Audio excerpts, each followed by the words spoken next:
De todos los acontecimientos registrados en las Sagradas Escrituras, hay uno que brilla por su ausencia total, un silencio tan ensordecedor que resulta imposible ignorarlo una vez que te das cuenta de su existencia.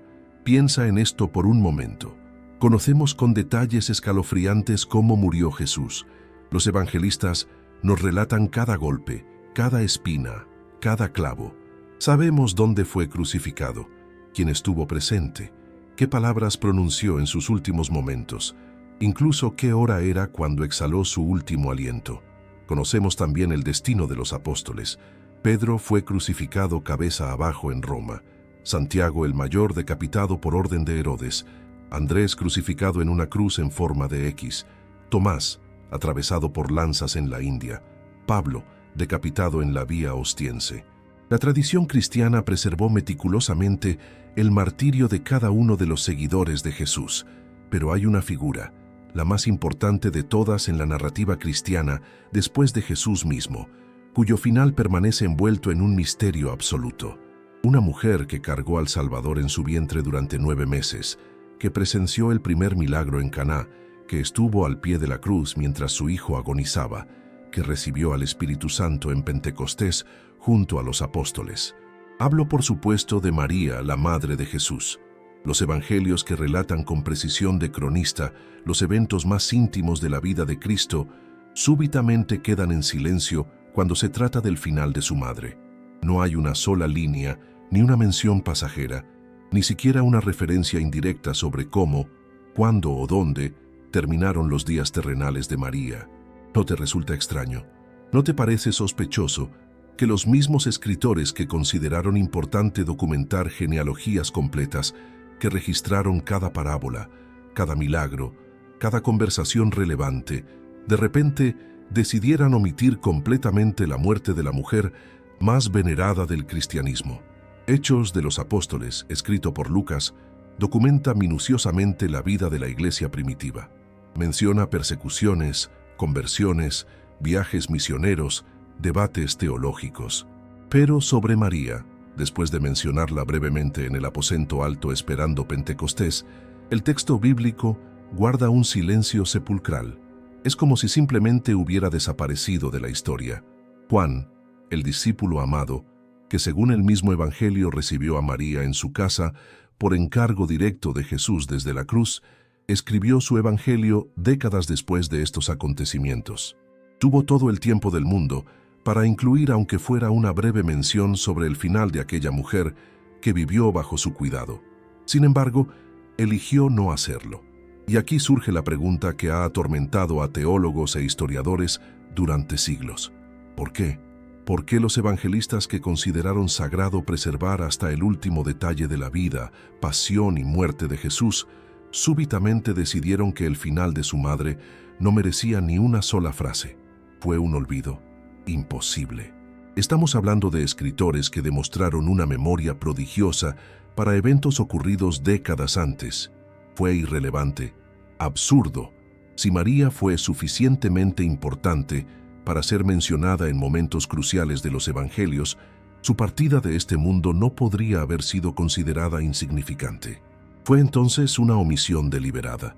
Y si es así, ¿qué razones pudieron tener para ocultar esta información? Según las tradiciones preservadas por las comunidades cristianas primitivas, María no tuvo una muerte ordinaria. Los relatos que circularon durante los primeros siglos del cristianismo describen eventos tan extraordinarios, tan cargados de simbolismo y poder espiritual, que hacen parecer tímida la resurrección de Lázaro. Pero estos relatos nunca entraron en la Biblia que conocemos hoy. Fueron sistemáticamente excluidos del canon oficial, relegados a lo que la Iglesia llamó despectivamente apócrifos, como si fueran fantasías inventadas sin valor histórico ni espiritual. Sin embargo, estos textos existieron, circularon ampliamente, fueron leídos, copiados y preservados por comunidades enteras de creyentes durante siglos. Algunos sobrevivieron hasta nuestros días, escondidos en monasterios olvidados, enterrados en desiertos, preservados en idiomas que la Iglesia oficial ya no hablaba.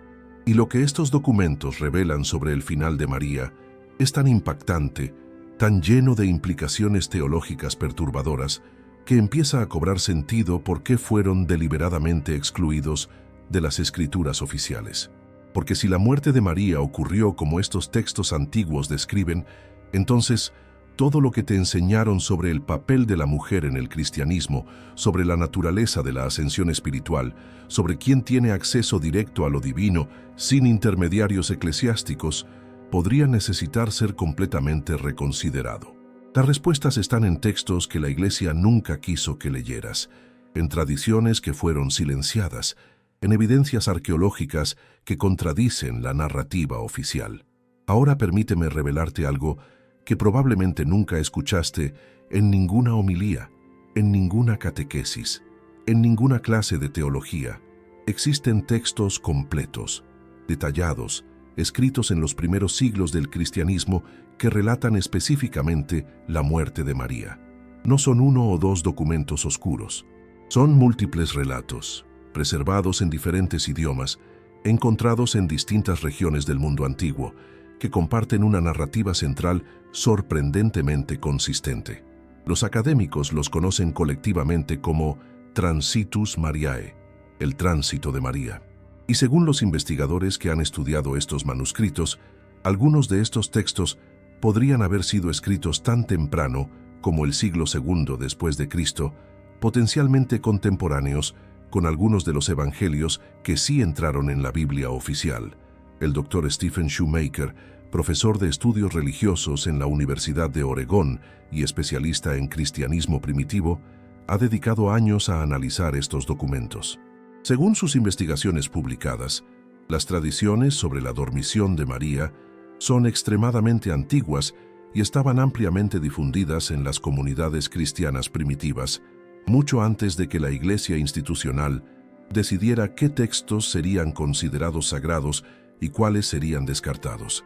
Estos relatos fueron encontrados en siríaco antiguo, en copto, en griego, en latín, en etíope, en árabe.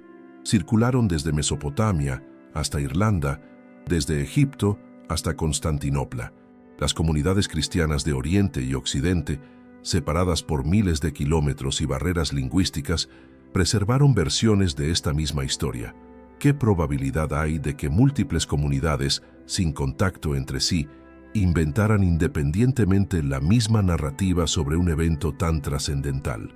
Los historiadores saben que cuando una tradición aparece de forma tan generalizada y consistente, generalmente apunta hacia un núcleo histórico real que fue preservado oralmente antes de ser escrito.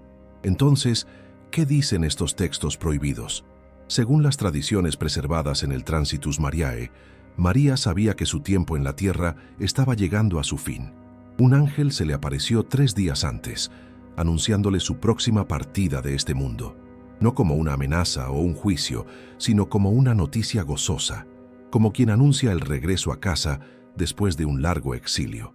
Los manuscritos describen que María, al recibir esta noticia, no sintió miedo ni tristeza.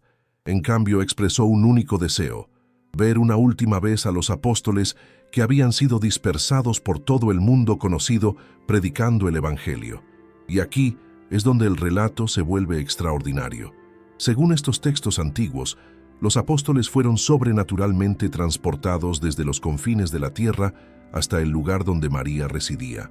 Pedro desde Roma, Juan desde Éfeso, Tomás desde la India, los demás desde Antioquía, Alejandría y otros territorios lejanos. En un instante, por intervención divina, todos fueron reunidos en la misma habitación. Imagina la escena: hombres que no se habían visto en años, súbitamente encontrándose en el mismo lugar, confundidos al principio, hasta que vieron a María y comprendieron por qué habían sido convocados. Los documentos narran que María les habló, compartió enseñanzas finales, les recordó las palabras de su hijo, y cuando llegó el momento de su partida, algo asombroso ocurrió. Según las tradiciones preservadas, no hubo agonía, no hubo dolor. Los textos usan la palabra dormición, precisamente por esto. María no murió como mueren los mortales ordinarios. Simplemente cerró sus ojos y su espíritu abandonó su cuerpo tan pacíficamente como alguien que se queda dormido después de un largo día. Pero lo que vino después es aún más impactante. Los manuscritos describen que el cuerpo de María emanaba una luz sobrenatural, un resplandor que llenaba la habitación.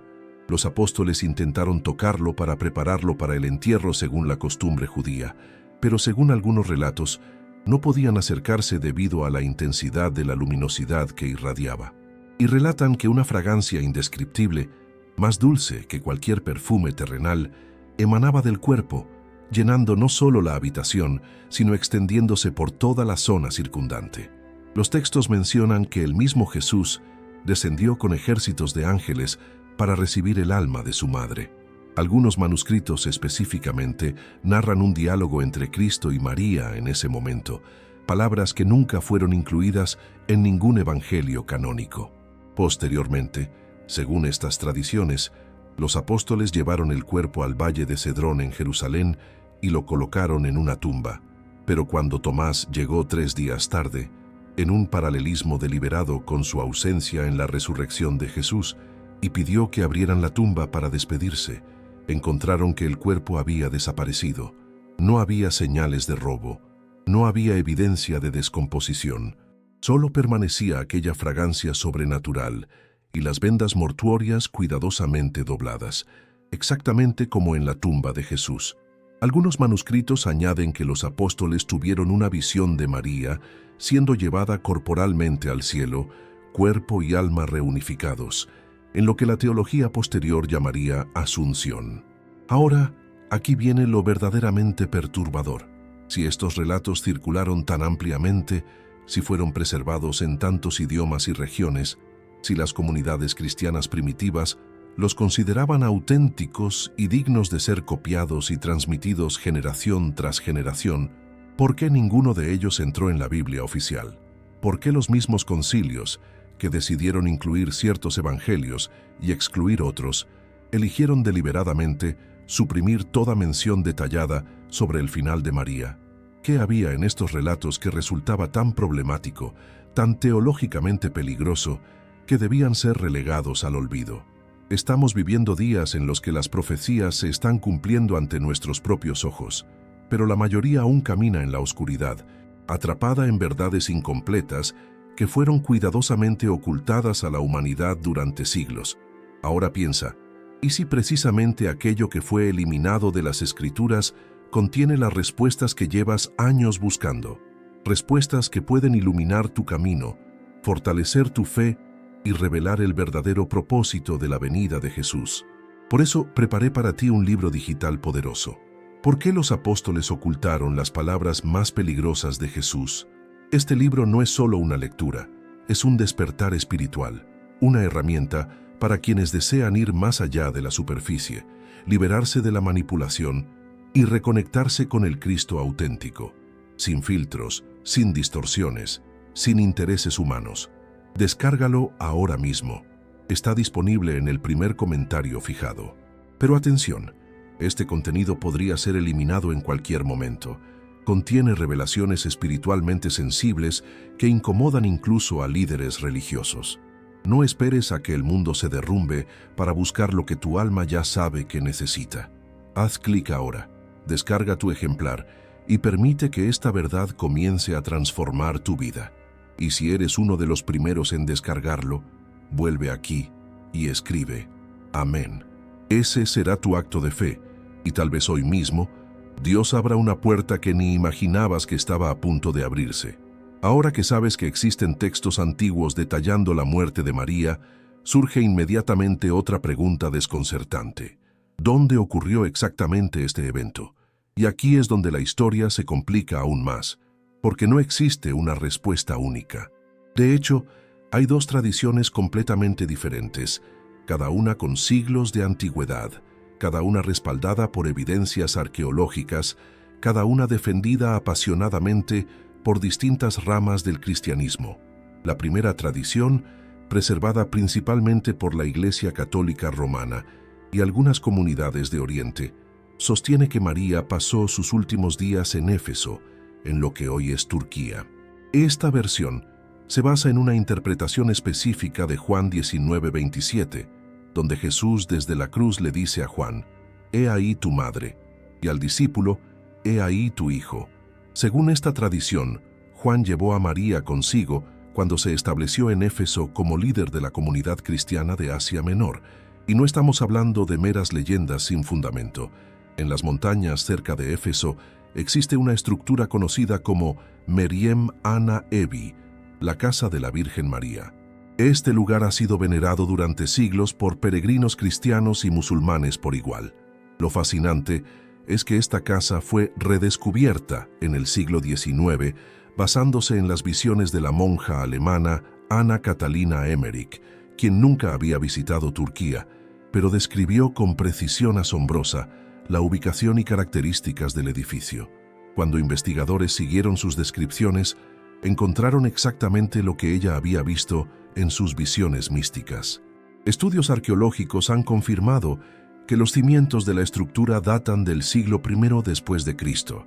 El agua de un manantial cercano ha sido analizada y contiene propiedades que coinciden con descripciones antiguas. Incluso papas modernos, incluyendo Pablo VI y Juan Pablo II, han visitado y validado este sitio como auténtico lugar de residencia de María. Pero aquí está el problema. Existe una segunda tradición, igualmente antigua, igualmente respaldada por evidencias, que contradice completamente la primera. La Iglesia Ortodoxa, especialmente las comunidades de Jerusalén, sostiene firmemente que María nunca dejó Tierra Santa.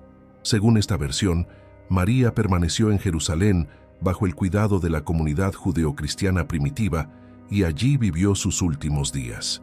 Esta tradición señala que la Madre de Jesús naturalmente querría permanecer cerca de los lugares sagrados donde su Hijo predicó, sufrió y resucitó.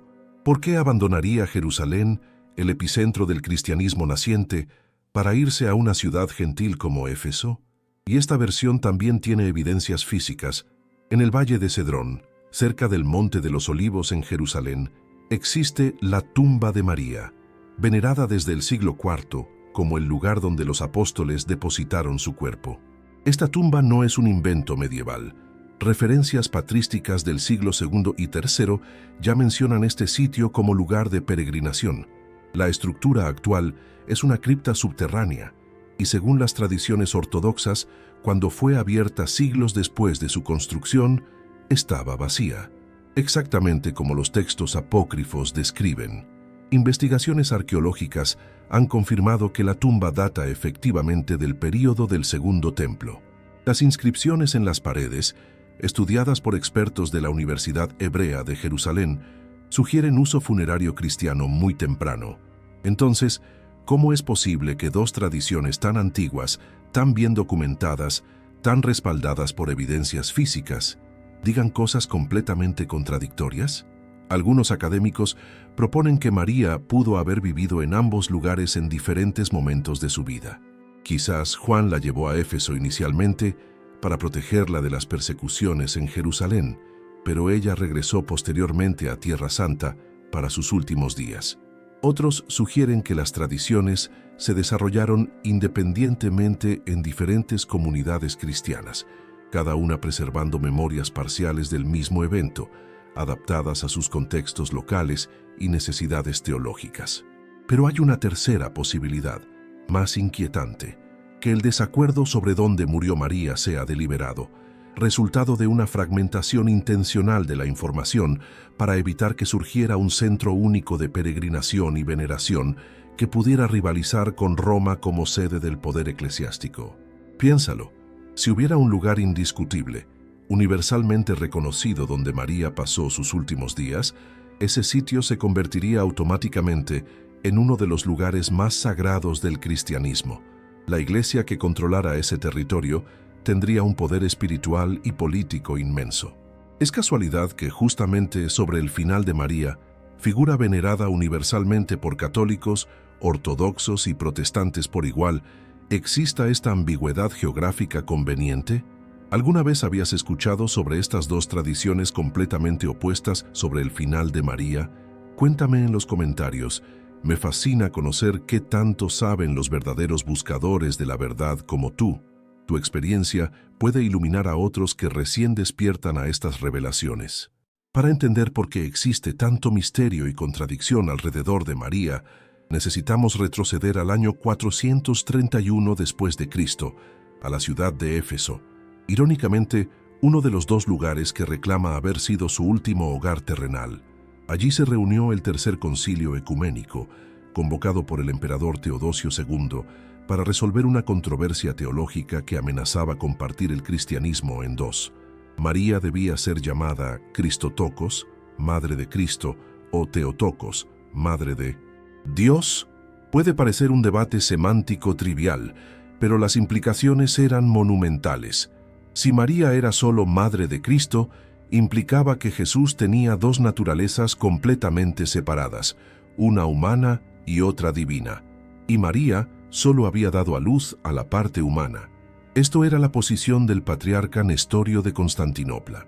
Si por el contrario María era Madre de Dios, significaba que Jesús era una persona única, con naturaleza tanto humana como divina, inseparablemente unidas desde el momento de su concepción. Y María, al dar a luz a esa persona, había literalmente dado a luz a Dios encarnado. El concilio de Éfeso decidió a favor de Theotokos. María fue oficialmente declarada Madre de Dios. El obispo Cirilo de Alejandría, líder de la facción victoriosa, proclamó triunfalmente que la Virgen era digna de la más alta veneración, solo superada por la adoración reservada exclusivamente para Dios. Las actas del concilio, preservadas en bibliotecas vaticanas y museos de Constantinopla, documentan los debates intensos. Según los registros estudiados por historiadores de la Universidad de Oxford, los obispos participantes consideraban que estaban definiendo verdades fundamentales sobre la naturaleza de Cristo y el papel de su madre en la salvación. Pero aquí está lo fascinante. En todo el concilio de Éfeso, en todos los debates, en todas las definiciones dogmáticas proclamadas solemnemente, en ningún momento se discutió ni se definió nada sobre la muerte de María. ¿No es extraordinario?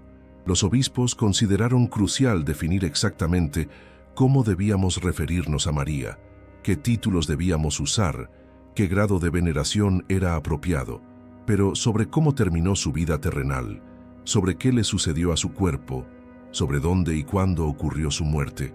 Silencio absoluto. Esto no fue un olvido.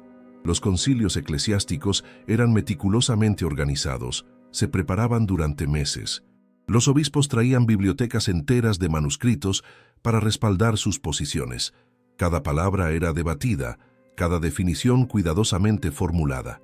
Si existían textos ampliamente conocidos sobre la muerte de María, y sabemos que existían porque sobrevivieron hasta hoy, ¿por qué ningún obispo los mencionó? ¿Por qué ninguna facción los usó para respaldar su posición teológica? La respuesta más probable es que lo que esos textos revelaban era teológicamente problemático para ambos bandos. En el debate, 20 años después, en el 451, se reunió el Concilio de Calcedonia, aún más importante que el de Éfeso. Este concilio produjo la definición cristológica que la mayoría de las iglesias cristianas aún aceptan hoy.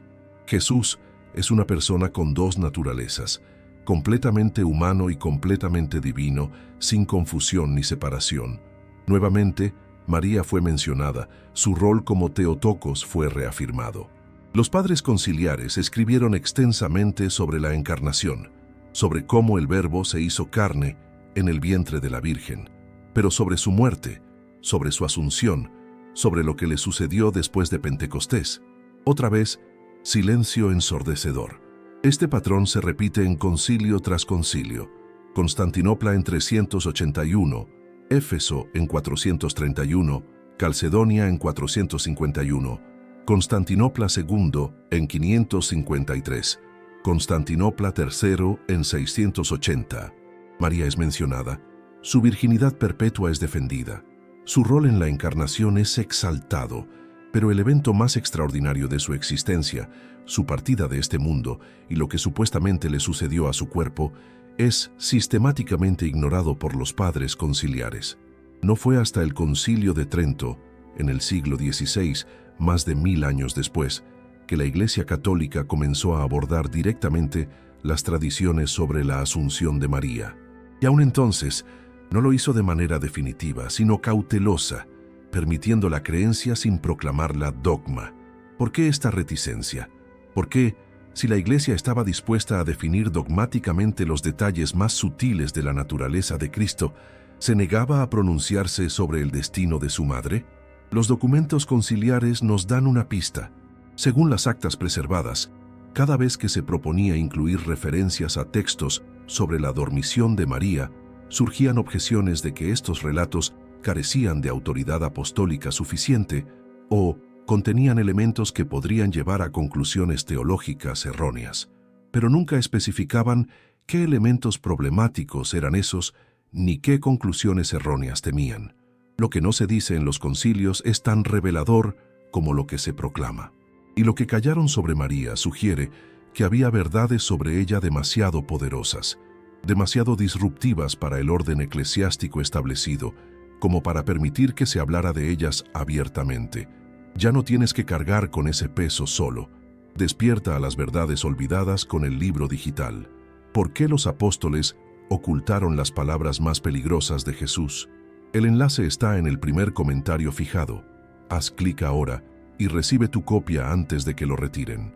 Ahora llegamos a uno de los aspectos más controvertidos de toda esta historia, el dogma de la Asunción de María, proclamado oficialmente por la Iglesia Católica el 1 de noviembre de 1950. Sí, leíste correctamente. 1950. Apenas hace poco más de 70 años, el Papa Pío XII, en la Constitución Apostólica Munificentissimus Deus, declaró solemnemente como verdad de fe que María, completada la carrera de su vida terrenal, fue asunta en cuerpo y alma a la gloria celestial. Este fue solo el segundo dogma proclamado ex cátedra, es decir, con infalibilidad papal, en toda la historia moderna de la Iglesia. El primero había sido la Inmaculada Concepción de María en 1854, y ahora, casi un siglo después, su asunción corporal al cielo. Pero aquí está el problema masivo que los teólogos críticos señalan inmediatamente. No hay una sola línea en toda la Biblia que mencione, sugiera o implique que María fue asunta corporalmente al cielo.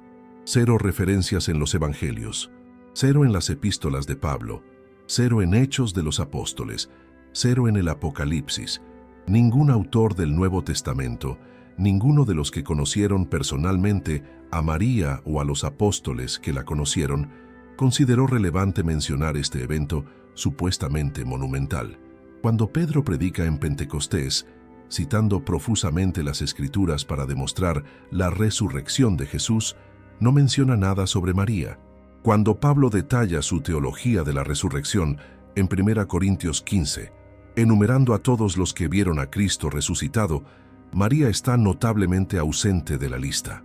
Entonces, ¿en qué se basó Pío XII para proclamar este dogma en 1950?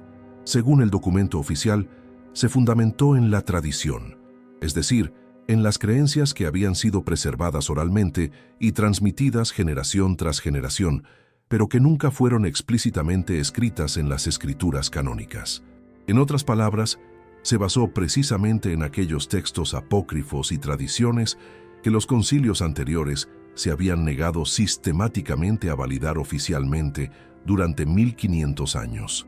La proclamación de 1950 cita las liturgias antiguas, las homilías de padres de la Iglesia como Juan Damasceno y Germán de Constantinopla, las tradiciones preservadas en Oriente y Occidente.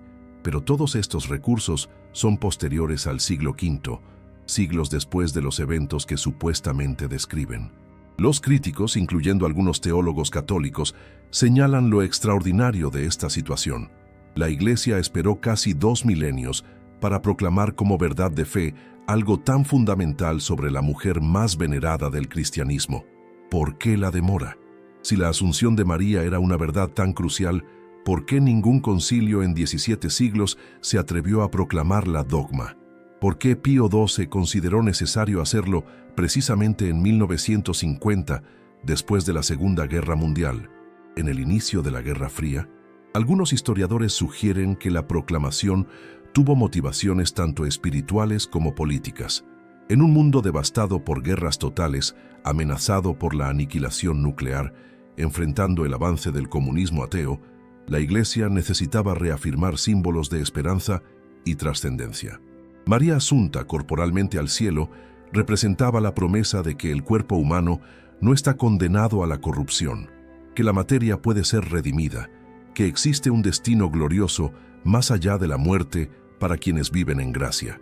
Pero hay otra interpretación más inquietante, que Pío XII reconoció que las tradiciones sobre la Asunción eran demasiado fuertes, demasiado arraigadas en la fe popular, para seguir siendo ignoradas oficialmente. Durante siglos, millones de católicos habían creído en la Asunción basándose en tradiciones locales y textos apócrifos, a pesar de que la Iglesia oficial se negaba a validarla. Las iglesias orientales la celebraban desde el siglo IV. Monasterios preservaban las historias, artistas la pintaban. Al final, en 1950, la Iglesia tuvo que ceder ante la creencia popular y proclamar oficialmente lo que los fieles ya creían extraoficialmente desde hacía más de 1000 años. Pero incluso en su proclamación, Pío XII fue cuidadoso en su lenguaje.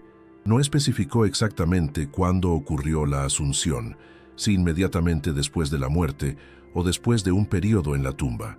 No definió dónde estaba María cuando fue asunta, Éfeso o Jerusalén. No explicó la mecánica de cómo ocurrió. Dejó deliberadamente estas cuestiones en ambigüedad teológica. Y lo más revelador, la proclamación admite abiertamente que la Asunción no está en la Biblia, pero argumenta que es una verdad revelada, transmitida por otros medios. Esto plantea preguntas profundas sobre la naturaleza de la revelación divina y la autoridad eclesiástica. Si verdades tan fundamentales sobre María pueden ser omitidas de las Escrituras, pero preservadas en tradiciones orales y textos apócrifos, ¿qué más puede haber sido omitido? ¿Qué otras verdades están esperando ser redescubiertas en los márgenes de la historia oficial? Y si la Iglesia puede proclamar como dogma en 1950 algo que no está en la Biblia, basándose en tradiciones que ella misma rechazó validar oficialmente durante siglos, ¿qué nos dice eso sobre la naturaleza de la autoridad religiosa y quién decide qué es verdad divina y qué no lo es? Si estas revelaciones están tocando profundamente tu corazón, te invito a unirte a nuestro club exclusivo de miembros. Aquí encontrarás una hermandad de buscadores que, como tú, no se conforman con verdades incompletas. Hazte miembro ahora. Ahora volvamos a aquellos textos apócrifos que la Iglesia nunca quiso canonizar, porque contienen un detalle tan extraordinario que desafía toda lógica humana: la reunión milagrosa de los apóstoles. Según las tradiciones preservadas en el Transitus Mariae, cuando María supo que su tiempo terrenal estaba llegando a su fin, expresó un único deseo: ver una última vez a los discípulos de su Hijo que habían sido dispersados por todo el mundo conocido, predicando el Evangelio. Y aquí es donde el relato se vuelve sobrenatural, de una manera que hace parecer ordinarios muchos milagros registrados en los Evangelios canónicos. Los manuscritos describen que los apóstoles fueron instantáneamente transportados desde los lugares más remotos de la tierra hasta la habitación donde María se encontraba. No hubo viaje físico, no tomaron barcos ni caminaron durante días. Simplemente, en un momento estaban en Roma, Antioquía, Alejandría, la India, y al siguiente instante se encontraban todos reunidos en el mismo lugar. Pedro, según los textos, estaba predicando en Roma ante una multitud. Súbitamente, una nube luminosa lo envolvió y cuando la luz se disipó, se encontró en una habitación desconocida, rodeado de rostros familiares que no veía desde hacía años. Juan, que residía en Éfeso supervisando las iglesias de Asia Menor, experimentó lo mismo. Estaba escribiendo cuando una fuerza invisible lo levantó y lo trasladó instantáneamente. Santiago el Menor estaba en Jerusalén, Andrés en Acaya, Felipe en Hierápolis, Bartolomé en Armenia, Mateo en Etiopía. Todos ellos, según los relatos preservados, fueron sobrenaturalmente convocados y transportados. Pero el detalle más fascinante involucra a Tomás, el escéptico por excelencia, el apóstol que se negó a creer en la resurrección de Jesús hasta que tocó sus heridas. Según múltiples versiones del Transitus Mariae, Tomás estaba predicando en la India, algo que, por cierto, está confirmado por tradiciones históricas independientes y por la existencia de comunidades cristianas en Kerala que remontan su fundación al apóstol Tomás. Cuando ocurrió el transporte milagroso de los apóstoles, Tomás no llegó a tiempo. Llegó 3 días tarde, después de que María ya había partido de este mundo y su cuerpo había sido colocado en la tumba. ¿Notas el paralelismo deliberado? Exactamente como Tomás estuvo ausente cuando Jesús resucitó y apareció a los otros discípulos, ahora está ausente cuando María hace su tránsito. Los textos narran que Tomás, desconsolado por no haber podido despedirse, pidió que abrieran la tumba para al menos ver el cuerpo de la madre de su maestro por última vez y presentar sus respetos. Los otros apóstoles accedieron. La tumba fue abierta, y lo que encontraron los dejó asombrados. El cuerpo había desaparecido. No había señales de robo. La tumba estaba intacta desde afuera. Las vendas mortuorias estaban allí, cuidadosamente dobladas, exactamente como habían sido encontradas en la tumba de Jesús. Pero el cuerpo no estaba, y según algunos manuscritos, una fragancia indescriptible emanaba de las vendas, una dulzura sobrenatural que llenaba la cueva funeraria. Los textos luego describen que los apóstoles tuvieron una visión colectiva. Vieron a María en los cielos, rodeada de ángeles, su cuerpo radiante y glorificado, siendo llevada a la presencia de su Hijo.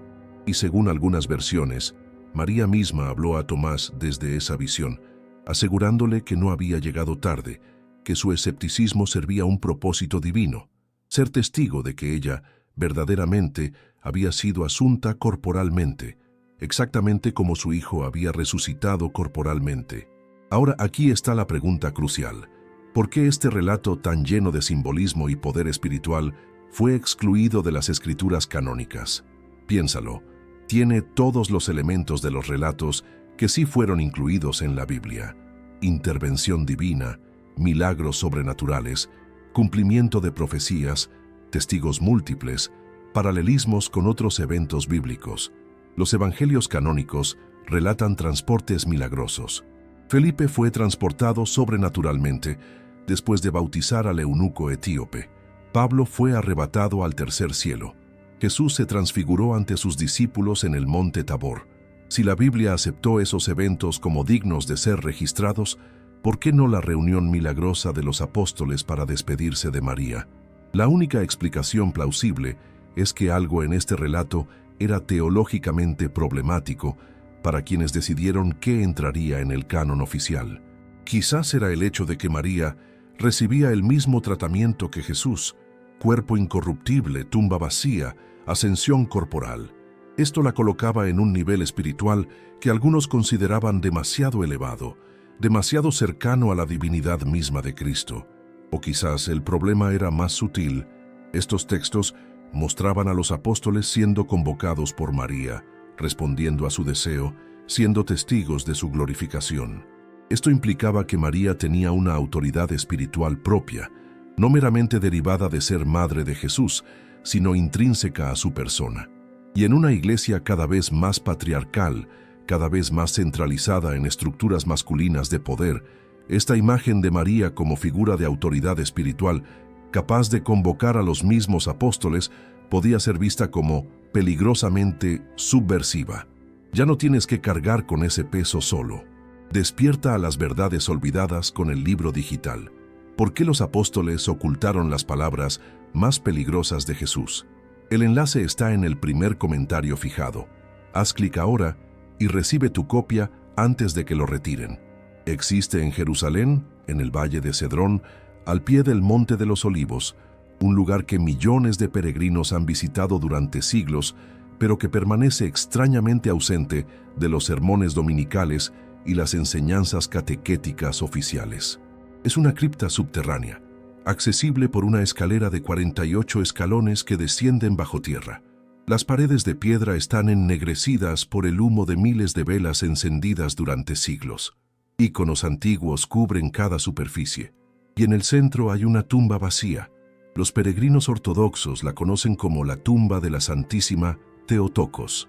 Los católicos la llaman la tumba de la Virgen, pero casi nadie en Occidente sabe que existe. La estructura actual fue construida en el siglo XII por los cruzados, pero las referencias a este sitio como lugar de sepultura de María datan de mucho antes. El historiador bizantino Juvenal, obispo de Jerusalén en el siglo V, menciona específicamente esta tumba, en correspondencia con el emperador Marciano y la emperatriz Pulqueria. Según documentos preservados en bibliotecas monásticas del Monte Athos, cuando la emperatriz Pulqueria pidió que las reliquias de María fueran enviadas a Constantinopla para ser veneradas, el obispo Juvenal respondió que esto era imposible porque el sagrado cuerpo había sido asunto al cielo, pero envió las ropas mortuorias que habían sido encontradas en la tumba.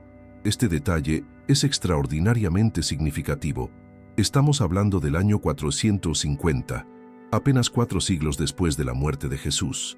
Las tradiciones estaban vivas, los testimonios eran recientes, y ya en ese momento la comunidad cristiana de Jerusalén afirmaba que la tumba de María estaba vacía.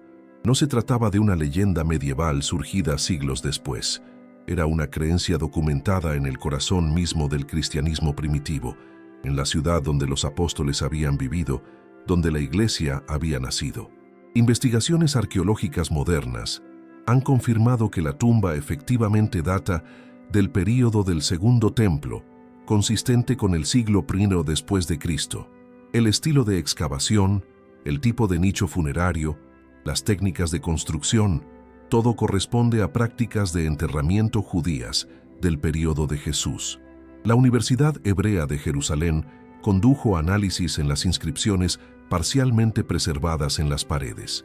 Aunque muy deterioradas, algunas marcas en griego antiguo parecen indicar uso cristiano muy temprano, posiblemente del siglo II. Pero aquí está lo verdaderamente fascinante. A diferencia de otros sitios de peregrinación cristiana en Jerusalén, este lugar nunca fue convertido en una basílica masiva. No hay una catedral imponente construida sobre él. Permanece como una cripta subterránea, modesta, casi escondida. ¿Por qué? Si la iglesia consideraba este sitio tan sagrado, ¿por qué no construyó sobre él una estructura tan grandiosa como la Basílica del Santo Sepulcro? Algunos historiadores sugieren que precisamente su importancia fue la razón para mantenerlo discreto. Una tumba vacía de María planteaba preguntas teológicas complicadas que la iglesia oficial aún no estaba lista para responder formalmente. La vacuidad de la tumba implicaba la asunción, algo que, como ya vimos, la iglesia no proclamó dogma hasta 1950. Construir una basílica monumental sobre este sitio habría sido admitir oficialmente una tradición que, durante siglos, la jerarquía eclesiástica prefirió mantener en ambigüedad. Además, existe un factor político. La Iglesia del Santo Sepulcro representa el centro del cristianismo porque contiene los lugares de la crucifixión y resurrección de Jesús. Crear un segundo centro de peregrinación de igual o mayor importancia alrededor de la tumba de María podría haber fragmentado el poder eclesiástico y las rutas de peregrinación. Hoy, la tumba es controlada principalmente por la Iglesia Ortodoxa griega, aunque hay presencia armenia, copta y siríaca. Notablemente, la Iglesia Católica Romana tiene representación limitada aquí, mucho menor que en otros sitios sagrados de Jerusalén. Esto refleja las tensiones históricas entre Oriente y Occidente sobre las tradiciones marianas. Mientras la ortodoxia oriental siempre mantuvo la dormición y asunción como centrales a su fe, celebrándolas litúrgicamente desde los primeros siglos, Roma fue mucho más cautelosa, esperando casi 2 milenios antes de proclamarlas dogma. Los peregrinos que visitan este sitio reportan experiencias profundas. La atmósfera en la cripta es descrita como intensamente espiritual. Muchos hablan de una presencia palpable, de fragancias inexplicables que aparecen sin fuente identificable, de sensaciones de paz profunda. ¿Son estas experiencias subjetivas, productos de fervor religioso y sugestión? ¿O hay algo en este lugar que trasciende la explicación material? Lo que es innegable es que durante 17 siglos, generación tras generación de cristianos, ha descendido esos 48 escalones para venerar una tumba vacía, creyendo que contiene uno de los mayores misterios del cristianismo, y que esa tumba permanece mayormente desconocida para millones de cristianos en todo el mundo, omitida de guías turísticas oficiales, raramente mencionada desde púlpitos, como si la iglesia prefiriera que las masas no supieran de su existencia. ¿Desde dónde estás viendo este video? Me emociona saber que estas verdades están llegando a almas sedientas en todo el mundo. Escribe tu país o ciudad. Formemos una red global de buscadores de la verdad. Ahora llegamos a uno de los aspectos más extraordinarios y científicamente intrigantes de los relatos sobre la muerte de María. La descripción de su cuerpo como incorruptible, emanando luz y fragancia sobrenatural. Los textos apócrifos del Transitus Mariae son notablemente consistentes en este detalle. Describen que cuando María hizo su tránsito, o dormición como prefieren llamarlo las tradiciones orientales, su cuerpo no experimentó la corrupción normal de la muerte. Según estos manuscritos, los apóstoles que prepararon su cuerpo para el entierro según las costumbres judías notaron que emanaba una luminosidad suave, como si estuviera iluminado desde dentro. Cuando intentaban tocarlo para ungirlo con especias y vendarlo, sentían una sensación de calor radiante. Y más extraordinario aún, reportaban una fragancia que ninguno podía describir adecuadamente. No era como perfumes conocidos, ni como las especias aromáticas que usaban para los entierros. Era algo completamente diferente, descrito en varios textos como dulzura celestial o aroma de paraíso. Durante siglos, estos relatos fueron considerados puramente legendarios, embellecimientos piadosos sin base en realidad. Los escépticos los descartaban como imposibilidades biológicas, fantasías místicas sin fundamento en las leyes naturales. Pero entonces, algo fascinante sucedió. La ciencia moderna comenzó a documentar casos de cuerpos de santos que desafiaban la descomposición normal. El fenómeno de los incorruptibles, cuerpos de personas veneradas como santas que permanecen sin descomponerse durante décadas o incluso siglos después de la muerte, está sorprendentemente bien documentado. Quizás el caso más famoso es el de Santa Bernadette Soubirous, la vidente de Lourdes. Murió en 1879. Su cuerpo fue exhumado en 1909, 30 años después, un periodo más que suficiente para que un cadáver se descomponga completamente, especialmente sin técnicas modernas de embalsamamiento. Los médicos presentes en la exhumación, incluyendo escépticos que esperaban encontrar solo huesos, quedaron asombrados. El cuerpo estaba perfectamente preservado, la piel mantenía elasticidad. Los órganos internos estaban intactos, no había señales de putrefacción. El cuerpo fue exhumado nuevamente en 1919 y 1925. Cada vez, los médicos confirmaron que permanecía incorrupto. Hoy, más de 140 años después de su muerte, el cuerpo de Bernadette está expuesto en una urna de cristal en Nevers, Francia, visible para quien quiera verificarlo. Los análisis forenses modernos no pueden explicar satisfactoriamente este fenómeno.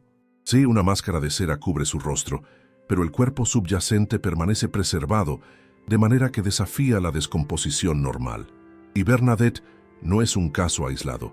San Juan María Vianney, el cura de Ars, murió en 1859. Exhumado en 1904, su cuerpo estaba incorrupto. Permanece así hasta hoy, expuesto en una urna de cristal en Ars, Francia. Santa Catalina Labouré, muerta en 1876, exhumada en 1933, incorrupta. San Vicente de Paúl, muerto en 1660, su corazón preservado incorrupto.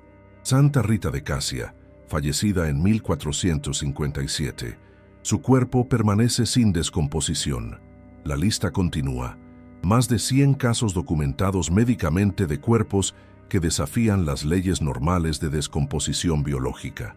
Estudios científicos han intentado explicaciones naturales.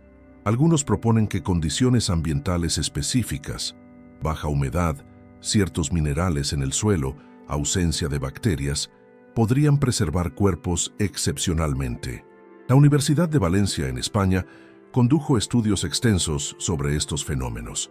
Sus investigadores confirmaron que mientras factores ambientales pueden retardar descomposición, no explican completamente casos donde cuerpos permanecen flexibles, con órganos internos intactos, durante décadas en condiciones que normalmente causarían descomposición rápida.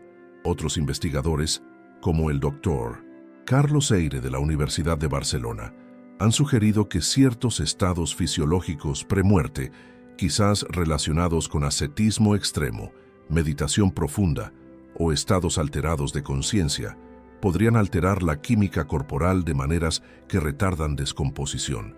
Pero ninguna de estas explicaciones naturales es completamente satisfactoria. Y curiosamente, el fenómeno de incorruptibilidad está asociado específicamente con personas consideradas santas, no con otras figuras históricas que practicaron ascetismo similar. Ahora, conectemos esto con las descripciones de María en los textos apócrifos. Si cuerpos de santos ordinarios, personas que vivieron vidas piadosas pero completamente humanas, pueden manifestar incorruptibilidad décadas o siglos después de la muerte, ¿qué podríamos esperar del cuerpo de quien, según la teología cristiana, fue preservada del pecado original, quien llevó a Dios encarnado en su vientre durante 9 meses, quien fue llena de gracia de manera única en la historia humana? Si el contacto con lo divino puede alterar la biología humana de maneras que desafían descomposición normal, como sugieren los casos documentados de incorruptibles, entonces las descripciones en el Transitus Mariae de un cuerpo radiante, fragante, resistente a la corrupción, dejan de parecer fantasías imposibles. Se convierten en descripciones consistentes con un fenómeno verificable, solo que llevado a su expresión máxima. Los textos dicen que los apóstoles no podían tocar directamente el cuerpo de María debido a su luminosidad. En lenguaje moderno, podríamos describir esto como una intensa energía bioeléctrica o radiación electromagnética de frecuencia particular. Describen fragancia sobrenatural. Los casos documentados de incorruptibles frecuentemente mencionan aromas inexplicables asociados con los cuerpos, fenómeno que los científicos llaman odor de santidad, sin poder explicarlo satisfactoriamente. Narran que el cuerpo desapareció de la tumba. Si la asunción corporal ocurrió, sería el único caso en la historia, pero precedentes de incorruptibilidad sugieren que cuerpos extraordinarios siguen reglas diferentes. Milagro sobrenatural o fenómeno natural aún no comprendido completamente. Quizás la distinción es artificial, quizás lo que llamamos milagros son simplemente manifestaciones de leyes naturales más profundas que la ciencia apenas comienza a vislumbrar. Ya no tienes que cargar con ese peso solo. Despierta a las verdades olvidadas con el libro digital. ¿Por qué los apóstoles ocultaron las palabras más peligrosas de Jesús? El enlace está en el primer comentario fijado. Haz clic ahora y recibe tu copia antes de que lo retiren. Hay otro aspecto fascinante de esta historia que rara vez se menciona, pero que está documentado tanto en textos antiguos como en tradiciones preservadas hasta hoy: las reliquias físicas de María que supuestamente sobrevivieron después de su asunción. Según una de las versiones más detalladas del Transitus Mariae, cuando Tomás llegó tarde a la dormición de María y los apóstoles le contaron que su cuerpo había sido asunto al cielo, él, fiel a su naturaleza escéptica, pidió pruebas. Los textos narran que mientras Tomás expresaba sus dudas, María misma se apareció a él en una visión. Y en un gesto que paraleliza perfectamente el momento en que Jesús invitó a Tomás a tocar sus heridas, María le entregó su cinturón, la faja que usaba alrededor de su vestido, como evidencia tangible de su asunción. Este cinturón, según la tradición, fue preservado por Tomás y eventualmente llegó a manos de la Iglesia. Hoy, la Catedral de Prato, en Italia, afirma poseer esta reliquia, conocida como la Sacra Cintola, o Santo Cinturón. Y no estamos hablando de una leyenda medieval sin documentación. Los registros históricos de esta reliquia se remontan al siglo XII, cuando fue traída desde Tierra Santa durante las Cruzadas. Pero referencias escritas a su existencia datan de siglos antes. La reliquia ha sido sometida a análisis científicos modernos. Estudios de carbono 14 realizados en los años 1980 dataron el tejido entre los siglos I y IV después de Cristo, consistente con el período de María o inmediatamente posterior. El análisis textil reveló que está hecho de fibras naturales, con técnicas de tejido documentadas en Palestina del siglo I. Los tintes usados corresponden a pigmentos disponibles en esa región y período. ¿Prueba esto que perteneció a María? No definitivamente, pero confirma que es un artefacto auténtico de la época y región correctas. no una falsificación medieval. La Sacra Cintola es expuesta públicamente solo 5 veces al año en ceremonias especiales. Miles de peregrinos acuden a Prato en esas fechas. La reliquia está guardada bajo múltiples capas de seguridad en una urna especial dentro de la capilla dedicada a ella. Pero el cinturón no es la única reliquia física asociada con María. Existe también el Santo Vestido de María, preservado en la Catedral de Chartres en Francia. Según las tradiciones, este vestido, o túnica, fue el que María usaba en el momento de la Anunciación, cuando el ángel Gabriel le anunció que concebiría al Mesías. Fue supuestamente preservado por las primeras comunidades cristianas como reliquia sagrada. El emperador Carlomagno recibió esta reliquia como regalo del emperador bizantino y la donó a la Catedral de Chartres en el año 876. La documentación histórica de su presencia en Chartres desde esa fecha está bien establecida. Esta reliquia también ha sido analizada científicamente. Los estudios textiles confirman que es un tejido de lana y seda de manufactura antigua, consistente con técnicas del Medio Oriente de los primeros siglos de nuestra era. Curiosamente, tanto el cinturón como el vestido comparten una característica reportada por múltiples testigos a lo largo de los siglos, un aroma suave e indefinible que emana de las reliquias, especialmente perceptible durante momentos de oración intensa o en ciertas festividades marianas. Este detalle conecta directamente con las descripciones en los textos apócrifos sobre la fragancia sobrenatural asociada con María después de su dormición. Ahora, aquí está lo que resulta profundamente revelador. La Iglesia Católica, oficialmente, no pronuncia sobre la autenticidad de estas reliquias. No las declara falsas, pero tampoco las valida como genuinas. Permite su veneración, autoriza peregrinaciones, reconoce los documentos históricos asociados con ellas, pero se abstiene cuidadosamente de proclamar: sí, estos objetos pertenecieron definitivamente a María. ¿Por qué esta ambigüedad deliberada? Porque validar estas reliquias oficialmente sería validar implícitamente las tradiciones apócrifas de las que provienen. El cinturón entregado a Tomás es un elemento central de los textos del Transitus Mariae que la Iglesia nunca canonizó. Reconocer el vestido de la Anunciación como auténtico sería admitir que tradiciones preservadas fuera del canon bíblico oficial tienen validez histórica. La Iglesia se encuentra en una posición incómoda. Millones de fieles veneran estas reliquias, las tradiciones tienen siglos de antigüedad, los análisis científicos no las descartan. Pero reconocerlas oficialmente abriría la puerta a preguntas sobre qué otros elementos de los textos apócrifos podrían ser históricos. Es más seguro mantener la ambigüedad, permitir la devoción popular sin compromiso magisterial oficial.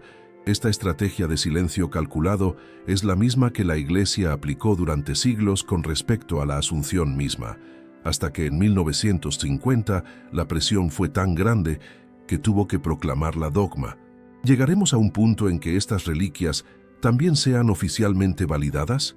¿O permanecerán indefinidamente en este limbo teológico, veneradas por millones, pero no confirmadas por la autoridad eclesiástica?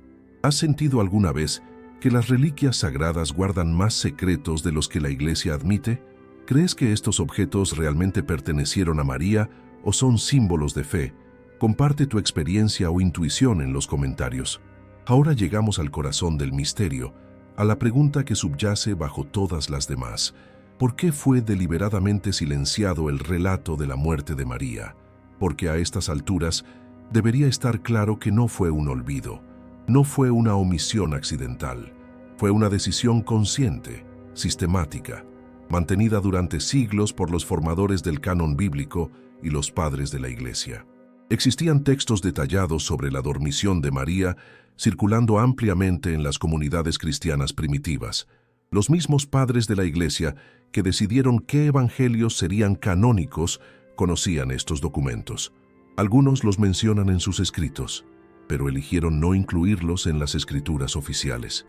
Y más que eso, eligieron no hablar de ellos en sus sermones, no referenciarlos en sus tratados teológicos, no validarlos en los concilios ecuménicos.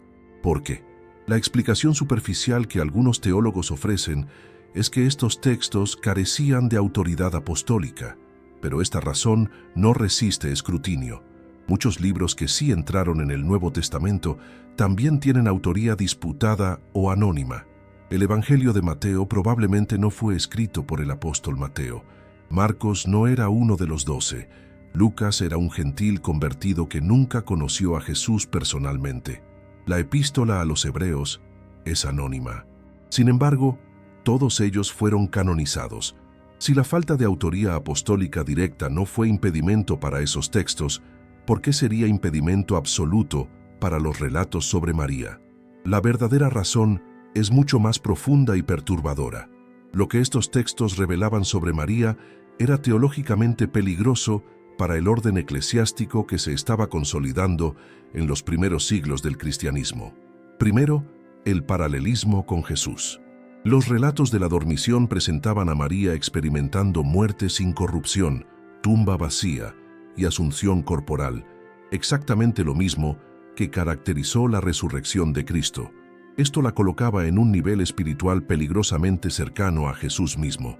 Y mientras la teología oficial afirmaba que Cristo era único, incomparable, el Hijo de Dios encarnado, tener a su madre experimentando el mismo destino glorioso planteaba preguntas complicadas.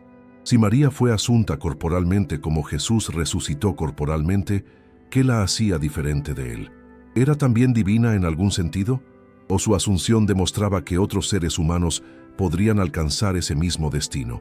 Esta segunda posibilidad era especialmente problemática, porque si María, una mujer completamente humana según la ortodoxia, pudo ser asunta corporalmente al cielo, entonces la promesa de resurrección corporal no era exclusiva de Cristo.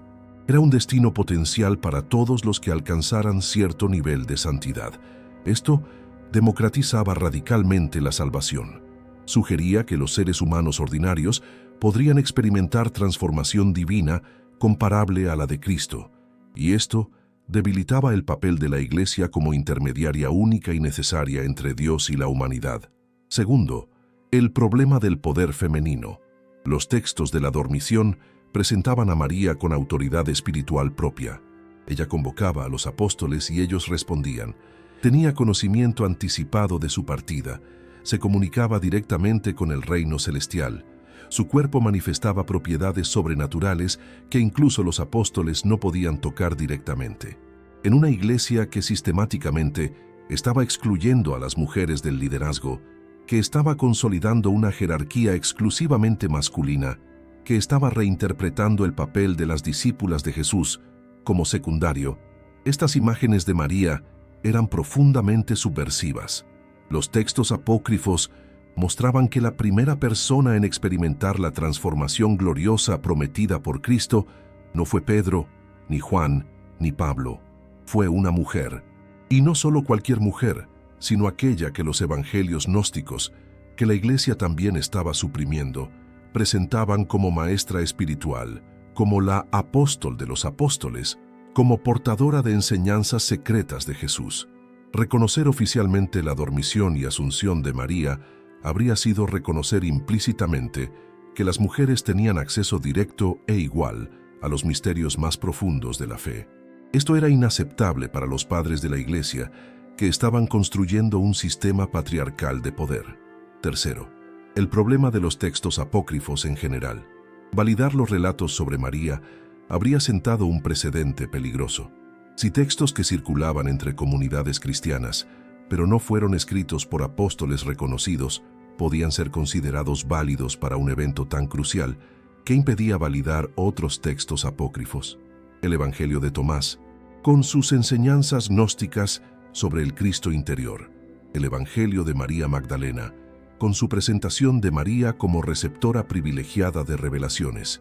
El Evangelio de Felipe, con sus referencias al beso sagrado y la unión mística. Todos estos textos circulaban en las mismas comunidades, con similar antigüedad, con similar difusión geográfica. Si se abría la puerta a uno, sería difícil justificar por qué los otros permanecían cerrados. Y esos evangelios contenían enseñanzas que directamente desafiaban la autoridad eclesiástica emergente. Enfatizaban experiencia mística directa sobre mediación institucional. Presentaban la salvación como despertar interior más que como sumisión a doctrina externa. Mostraban a mujeres en roles de liderazgo espiritual. La iglesia institucional que se consolidaba en los siglos XIII, IV y V necesitaba control centralizado, jerarquía clara, doctrina uniforme y exclusión de interpretaciones alternativas. Los textos apócrifos amenazaban todo esto. Cuarto, el factor político. A medida que el cristianismo se convertía en religión del Imperio Romano bajo Constantino y sus sucesores, la Iglesia se entrelazaba cada vez más con estructuras de poder temporal. Los concilios que decidieron el canon bíblico no eran solo eventos teológicos, eran también eventos políticos, financiados por emperadores, influenciados por consideraciones de estabilidad imperial. Una María demasiado poderosa, una María capaz de convocar apóstoles y ascender al cielo por mérito propio, podría convertirse en símbolo de movimientos que desafiaran no solo autoridad eclesiástica, sino también imperial. Las herejías que la Iglesia combatía con mayor ferocidad, gnosticismo, montanismo, marcionismo, tendían a enfatizar revelación personal, liderazgo carismático sobre institucional y roles espirituales para mujeres. Todas estas características estaban presentes en las tradiciones marianas apócrifas. Era más seguro silenciar esas tradiciones, mantenerlas en ambigüedad, permitir que existieran en los márgenes, pero nunca validarlas oficialmente. Y así se estableció lo que podríamos llamar un pacto de silencio. Los textos sobre la dormición de María continuaron circulando. Fueron copiados en monasterios, preservados en liturgias orientales, transmitidos oralmente.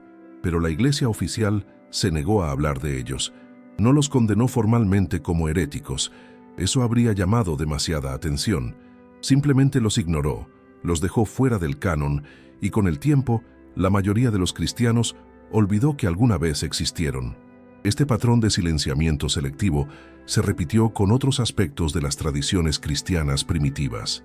Las mujeres discípulas mencionadas en los evangelios fueron minimizadas. Las comunidades que practicaban cristianismo igualitario fueron suprimidas. Los textos que no se ajustaban a la narrativa oficial fueron relegados a apócrifos.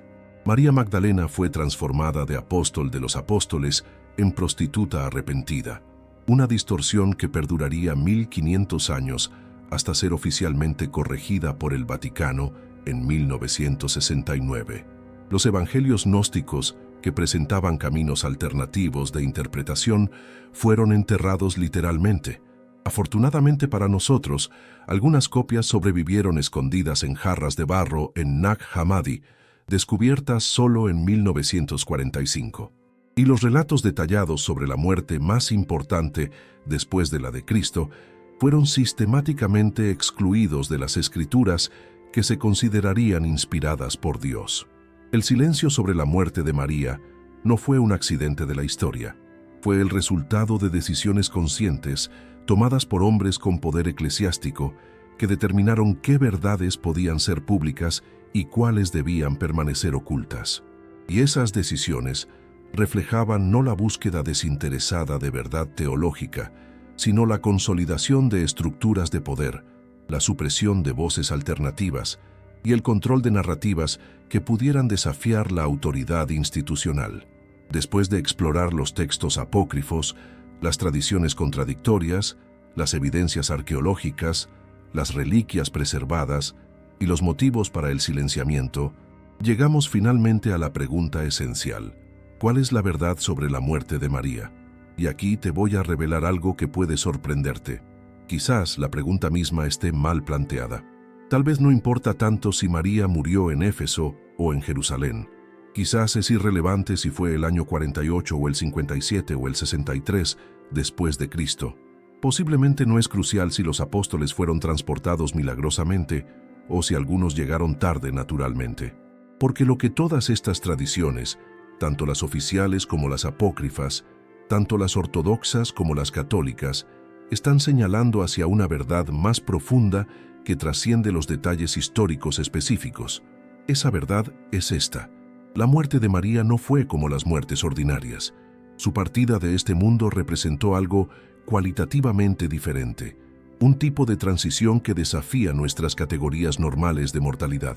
Los textos usan palabras cuidadosamente elegidas. No dicen simplemente que murió, hablan de dormición, como quedarse dormida, de tránsito, como pasar de un lugar a otro, de asunción, como ser llevada hacia arriba. Este lenguaje no es accidental ni puramente poético. Está intentando comunicar una experiencia que está más allá de la muerte biológica ordinaria. Las tradiciones gnósticas cristianas, que circulaban en los mismos periodos y regiones, hablaban del objetivo final del camino espiritual como una transformación del cuerpo físico en cuerpo de luz, soma pneumatikon en griego, corpus spirituale en latín. Pablo mismo, en 1 Corintios 15, describe la resurrección prometida usando exactamente ese lenguaje. Se siembra un cuerpo natural, resucita un cuerpo espiritual.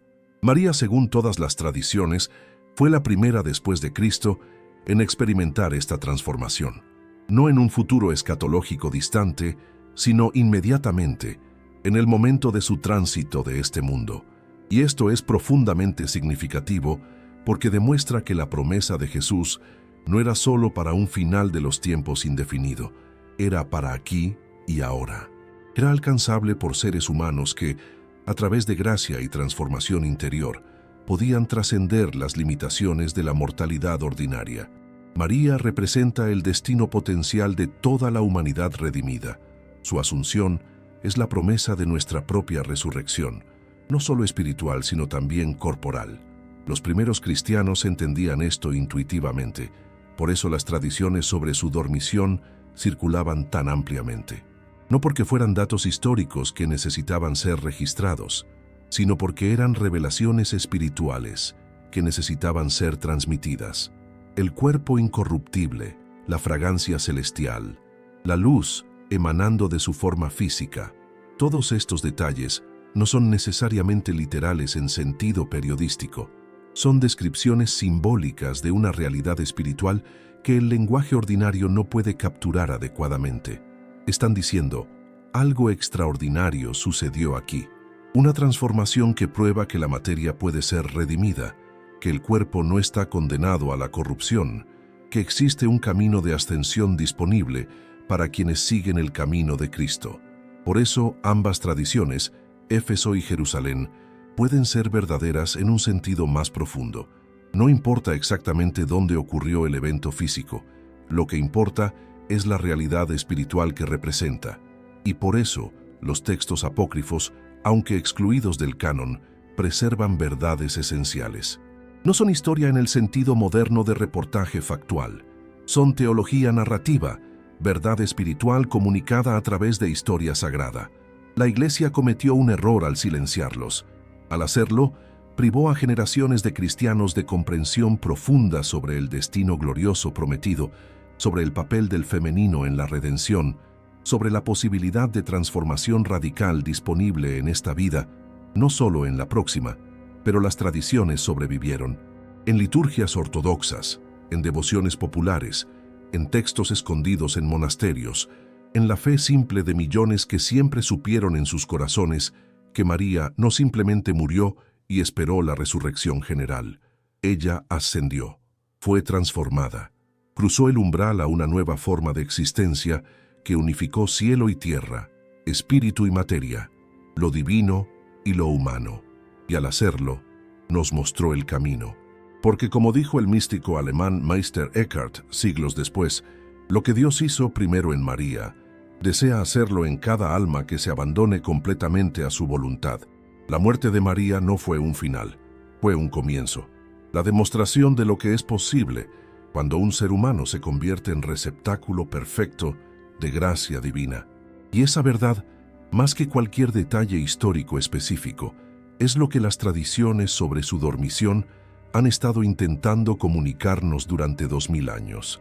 Hemos llegado al final de este viaje extraordinario a través de textos prohibidos, tradiciones silenciadas, evidencias arqueológicas, reliquias preservadas y verdades espirituales que la Iglesia oficial mantuvo en las sombras durante siglos. Ahora sabes lo que millones de cristianos devotos aún ignoran, que existían relatos detallados sobre la muerte de María que fueron deliberadamente excluidos de la Biblia, que estas tradiciones circulaban ampliamente en las comunidades cristianas primitivas, que tienen bases históricas verificables en lugares y documentos que puedes visitar e investigar personalmente. Sabes que la Iglesia no proclamó la Asunción de María como dogma hasta 1950, después de casi 2 milenios de ambigüedad calculada. Que existen dos tradiciones contradictorias sobre dónde vivió sus últimos días. Que hay una tumba vacía en Jerusalén que la mayoría de los cristianos desconoce. Que reliquias físicas asociadas con ella han sobrevivido y han sido analizadas científicamente. Y más importante aún, ¿sabes por qué todo esto fue silenciado? Porque las verdades sobre María desafiaban estructuras de poder, cuestionaban la exclusión de las mujeres del liderazgo espiritual, sugerían que la transformación divina era accesible más allá de la mediación eclesiástica e institucional. Pero aquí está lo que tal vez sea más significativo. Estamos viviendo en un momento histórico único, donde estas verdades ocultas están emergiendo masivamente.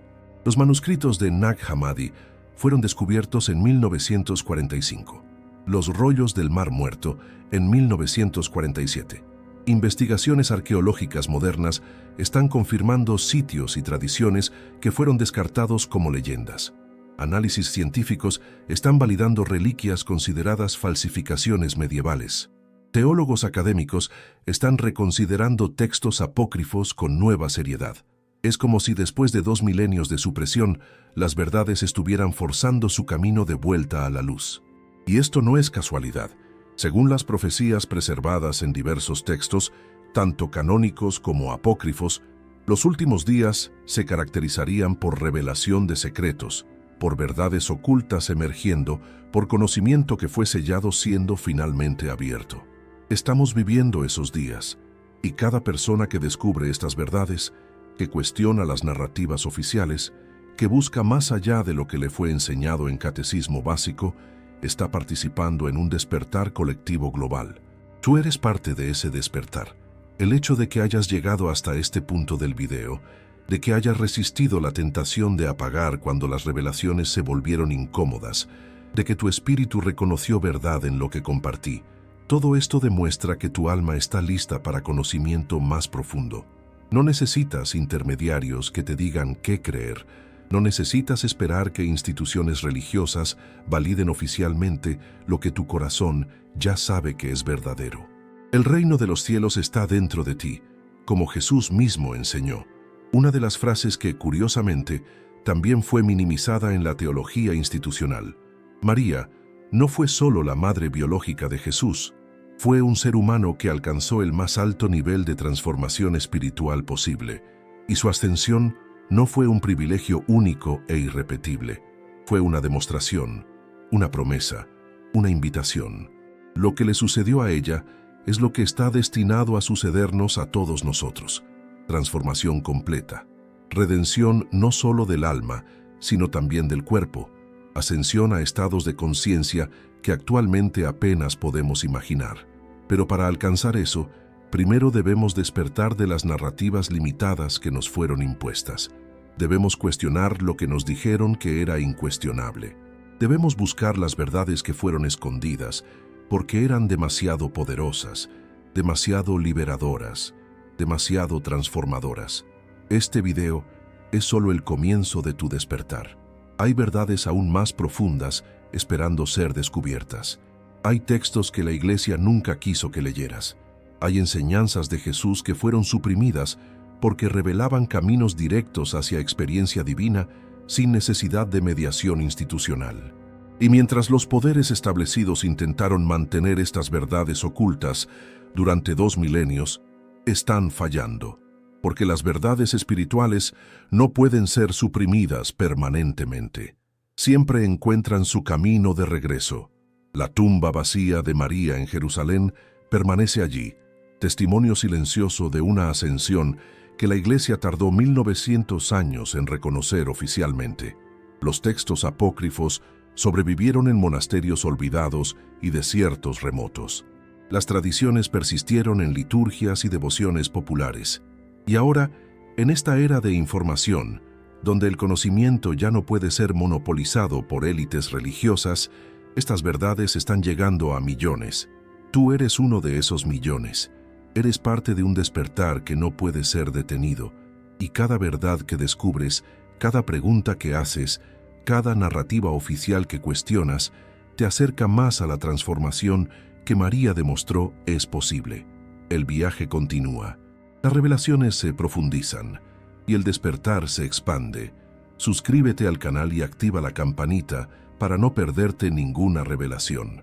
No te pierdas el próximo video donde continuaremos desentrañando verdades que han permanecido ocultas durante siglos.